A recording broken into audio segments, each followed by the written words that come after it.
hindi lahat ng tao sasali sa networking. Bakit? Iba-ibang hilig natin.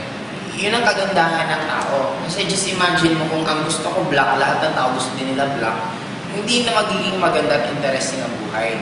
May mga taong gusto ng networking, may mga taong hindi. Bakit? Katulad yung mga tao na ang gusto nila nakakulong. Nakakulong sa isang kwarto, na yun at yun lang ginagawa nila. Mahirap mo rin sila mapa-networking. Bakit? Ang networking more, ito yung mga outgoing na tao. Ito yung mahilig pumunta sa iba't ibang lugar. Ito yung taong mahilig sa challenges. Yun ang normally mga taong nag-networking. May mga iba rin tao na kung ano na nakasanayan nila, ayaw na nilang mag-adjust. Parang, ang change. Kaya maraming taong ayaw ng change kasi the moment magkaroon ka ng change, automatic, anong kadugtong? Mawawala yung tinatawag na comfort. Magiging uncomfortable ka sa ginagawa mo the moment nagkakaroon ka ng change. Kaya maraming tao na gusto nila kung ano nakasanayan nila yun lang kasi nandun na sila. Na-comfort na sila ng ginagawa nila kaya ayaw nilang gawin. Pero darating ang time, may mga ibang tao nag-shift pa rin. Kasi may mga ibang encounter, ayaw na nila mag-networking kasi masaya naman sila sa ginagawa nila.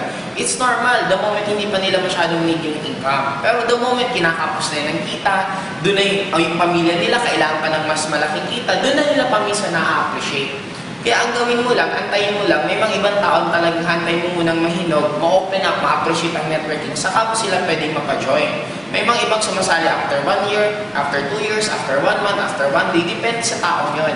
Kaya ikaw, as a networker, ang gawin mo lang, focus ka lang, present ka ng present, kasi sa dami ng mapipresentan mo, may mga ibang napresentan mo 6 months ago, ngayon na nag-join.